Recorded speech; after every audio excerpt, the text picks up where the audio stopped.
Hey guys, how you doing? It's Steve from Mud Bass and Brass. So what I'm going to show you tonight is how I make my fertilizer for my plants. Plants have been in for about a month, and just getting to be about that point where the roots, I feel as though, have established themselves. So it's a good time to stop fertilizing them in about a week. What I have here is a bucket of worm castings. I do most of my composting with worms. There's another segment about the worms, all about themselves and how to build one of these worm bins and how you can compost with worms. The beauty of composting with worms is that worms do basically three things. They eat, they poop, and they have little baby worms. And once you get a worm bin started, you'll probably compost your vegetable scraps, your bread scraps, anything that is compostable, probably 2 or 3 times faster if you just let it sit in the compost bin and compost on its own. So what you see here is you can see the eggshells and whatnot. You can see plants that have been starting to grow. They're probably seeds from, who knows, maybe a cantaloupe or something along those lines. But this stuff, this is pure gold. Look at that. All the eggshells. There's coffee grounds in here. There's probably some baby worms still in here. But this is all the castings, and this is pure gold. In the spring, each one of my plants gets a handful of this in the hole when I plant my plants. So they already have a bit of a boost, but what I like to do is I like to form what's called like a worm tea. And what that is, all you need to do is get yourself a 5-gallon bucket. You need some the worm castings, and you need something to feed them. Now, the purpose of the tea, or what makes the tea great, is not the castings itself. What it is, and from what I've read, is that the bacteria that line the stomach of the worms is very beneficial to the plants. So what we're going to try to do with the tea is you get 2 scoops of the worm poop, put it in a bucket. You feed them with 2 tablespoons of molasses or any other sugar. They need to eat, okay? And what happens is those bacteria multiply. And after 2 or 3 days, you have this terrific tea. It's not very dark because you're not using a lot of the worm castings, but it's the bacteria themselves that the plants thrive on. And you will see, we're going to take some photos of these plants before, and we're going to take a photo of these plants after a few weeks, so you can see the difference that this stuff makes. It is pure gold. It's 100% organic. It's stuff that I made. Everything that we eat and consume in our house is organic. So I know that going into the plants is 100% organic too. And you'll see it. This stuff is just fantastic. So basically what you end up, you have to start with some worm castings, okay? For a 5-gallon pail, you need 2 scoops. And you don't need a lot. 1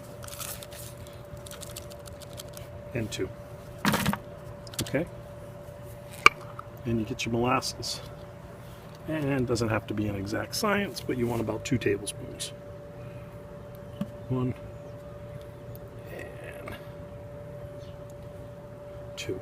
It helps if the molasses is at room temperature, because then you can pour it. That expression, slow as molasses, is someone who refrigerates their molasses. Okay? To this, we will fill that up with water. Now, one way to accelerate this process is if you have a little air pump for a fish tank with an aeration stone.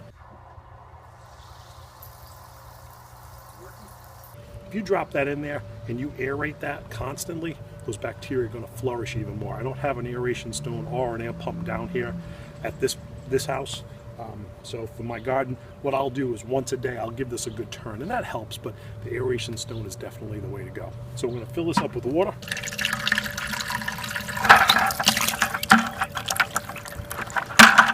As that fills, you just kind of stir it up.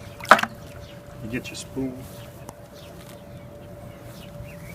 All that good stuff off the spoon.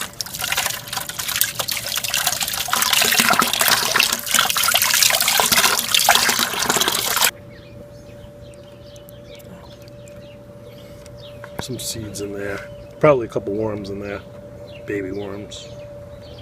Flies. So if you take a peek at that, now as that is, that would be beneficial to our plants, but we're not really interested. Well, I mean, we're interested in the worm castings, but we're interested in the bacteria that live in those castings now, and that's that bacteria from the lining of the worm's stomach. So if given about, because I don't have an aeration tool, I'm going to actually probably let this sit for about 5 days. And like I said, I'll turn it once a day, and you'll be amazed that you'll see the difference in the plants. I'll tell you, even the flowers explode with this. And it's funny because, you know, I always go back to a story about my grandparents. When I was a kid, my grandmother used to mix up something like this. She didn't mix in sugar and whatnot, but she just used to have an old barrel in the yard. It was full of, she used to get rabbit poop. And she used to dump those pellets in there, and she'd fill it up with water. She used to call it her kickapoo juice. And it was disgusting, and it stunk, but she used to put it around her flowers. She didn't worry about the vegetable garden. That was my grandfather's duty. My grandmother had the most beautiful flowers, violets, roses, you name it. Grandma Anna had the best, and she would use kickapoo juice. So this is my modern day kickapoo juice from stuff that I made myself using my worm castings. Some people call it old school. I was talking to a guy who runs a hydroponic store and asked him if there was any kind of a market for this. And he looked at me, he told me I was nuts, and he said that's old school. People use chemicals and everything else now. They're mostly growing the weed at those hydroponic stores anyway. So I told him, I said, that's fine. I said, I'll stick with my organic stuff. And that's it. So what I'll do is I'll just loosely cover this. I'm going to put a board over it just to try to keep the mosquitoes out. You'll see a couple little swimmers in there, but they're not going to make it because, like I said, 5 days, we're going to dump it anyways. And we'll take a peek at it in 5 days. So I'll see you then.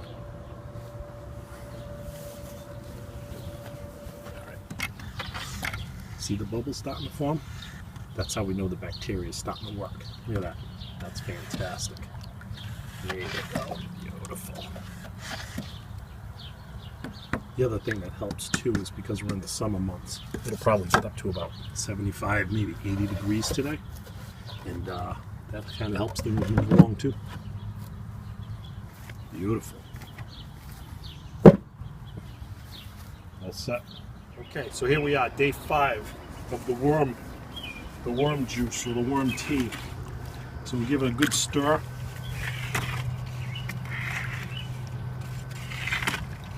Nice.